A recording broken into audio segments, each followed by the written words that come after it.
I saw on the news that the Taliban have taken all the country, and our president, Ashraf Ghani, have escaped.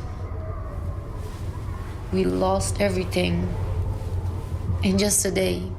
A woman must have a room of one's own, Virginia Woolf's famous maxim discussing creativity, independence, and the freedom to make art. Yet that room takes on another darker meaning when it becomes a prison, which is now the case for women and girls in Afghanistan. That idea is the starting point for a theatre experience called One's Own Room inside Kabul. And I'm joined by one of its creators, Caroline Gillet. Welcome to the show, Caroline. Thank you. Hi. Happy to be here. Now, this show premiered at the Avignon Theatre Festival this year. It's an immersive, sensorial experience, but it's definitely not Virginia Woolf's sanctuary of creativity. Can you tell us what sort of space you wanted to create and how it should feel?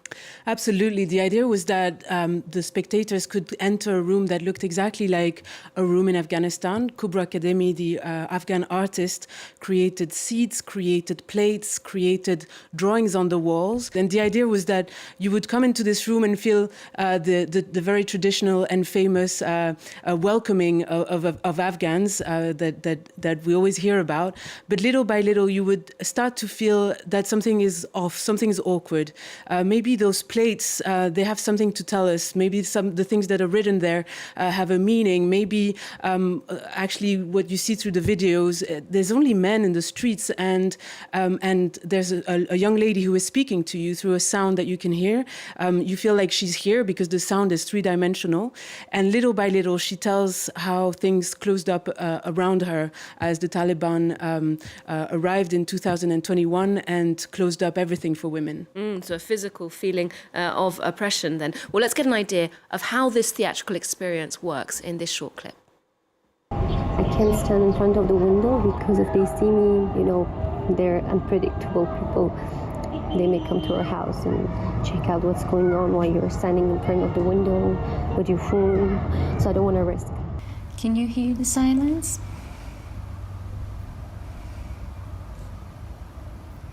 This is how sounds are around us when there is no electricity, while it's the time of technology. We don't have access to water. We can watch TVs to know what's going around. I feel like the sky is crying for the people of our country.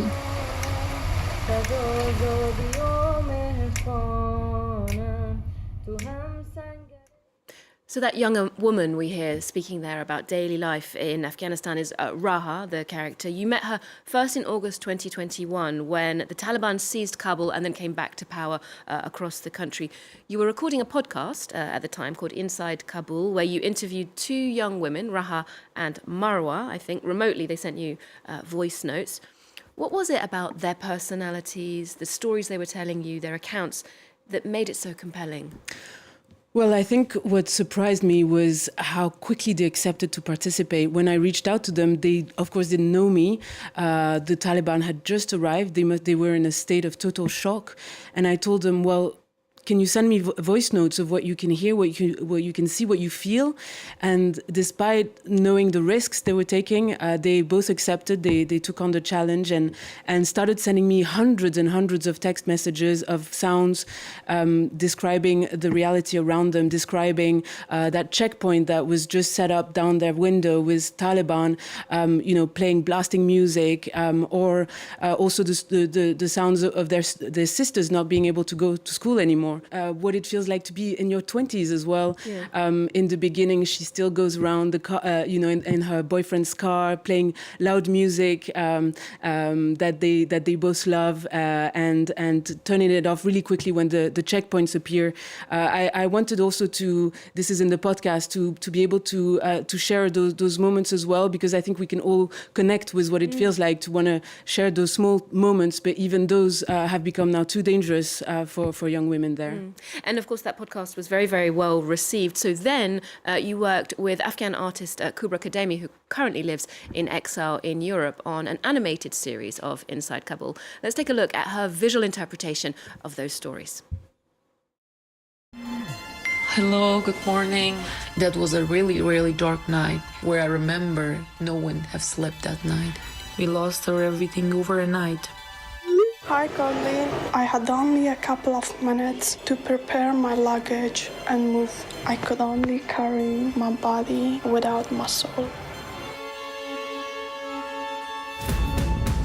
We're all back to 1990s. That was one of my biggest fear. So having worked on that animation together, you called on Kubra for the production design of A Room of One's Own. What was it about her art, her aesthetic that appealed to you? I think I'm very fond of Kubra's art. There's something very raw and very immediate when you look at it that you will feel connected to. I think especially being a woman, the way she describes the reality of a woman, based on what she's gone through in Afghanistan. But it somehow feels I've always felt very connected to that, even though I've actually never been there, which is of course very surprising. I hope one day I can go. That's what Raha and Marwa have promised, that they would take me there one day. But yes, I think her art is very compelling, and I think for this piece, what was interesting for us was the idea that she would share her experience by drawing, by painting, by also being in the room during the installation. She's physically there inside the space whilst the spectators are inside and listening. And so all these sounds, videos, works of art would be collectively in this space to recreate an experience, to share and to remind also the public that this is a story that we need to keep telling, that we need to keep putting in the forefront, that we need to make sure that it's not forgotten. I think the girls, Raha and Marwa, that's what they keep telling me again and again. The situation needs to stay on front news. And indeed, Kubra Kademi, an artist who's living and working in Europe, was able to speak to us about her vision and her inspirations for this space. Here's more from her. The whole country is forced to be in prison. So that's why I drew those countless small figures of girls on the wall, exactly like a prisoner is counting the days of imprisonment. I got inspired so much by a very important figure in Persian poetry and literature from 10th century, Rabia Balkhi, who was born in northern today Afghanistan, and she was a great painter, poet, archer, and a horsewoman. Her brother assassinated her because her poems were, in her time, become very, very important in the whole region. One of those poems that I used in the pieces of ceramics, as I start from the figure like Rabia Balkhi till today's girls who are resisting in Afghanistan through art, activism, or any mean. So it was like connecting their stories from centuries back up to now. I am 36 years old today. I mean, I don't remember Afghanistan any other like free time. You know, it was like these Taliban were the same Taliban that I knew when I was a child. But there was no such moment in my life that I stopped dreaming. Like me, there are millions in that country. Under this extreme level of pressure and censorship, and artists don't stop. Like any other in any other places, art is still breathing there, underground, but it is breathing. So as Kubra says there, artists are still working in Afghanistan, and you called upon anonymous video artists and also people who provided sound, I believe, for the installation. Did you hesitate? Did you think twice about asking them, given the risks? And why do you think they said yes? Yes, I think what Kubra says is absolutely right. There are some people over there still fighting, still performing, still creating, people who are still doing their every effort to make sure this story gets told. I think they accepted knowing that it was Kubra who was asking and who knows exactly under what conditions and in what protection she can provide to make sure that they're not at risk if they do this. But yeah, we had to be very, very careful. And here we were making a 3D installation, sound installation. So I was working with Frédéric Changenet, who is a specialist, and he was telling me it's the first time that I'm having to work with sounds that are of such poor quality, and yes, yet create an extraordinary intimacy. But let's see if we can go in and reach out to girls over there now and see if they can send us more sound so we can enrich this experience and make sure there is this feeling of being there and of sharing the sounds of Kabul. And of course, while it does feel, if we watch the news, like things are getting worse and worse in Afghanistan, I mean, Nobel Prize laureate Malala Yousafzai, who's Pakistani but has lived under the Taliban, has said the Taliban has made being a girl illegal in effect. Are there any resistant movements, any initiatives that give you hope? Yes, absolutely. It's Morsel Sayas who's a journalist in exile and who says girls over there are afraid to grow because, of course, they know that once they reach a certain age, everything will close up for them, and it's terrifying.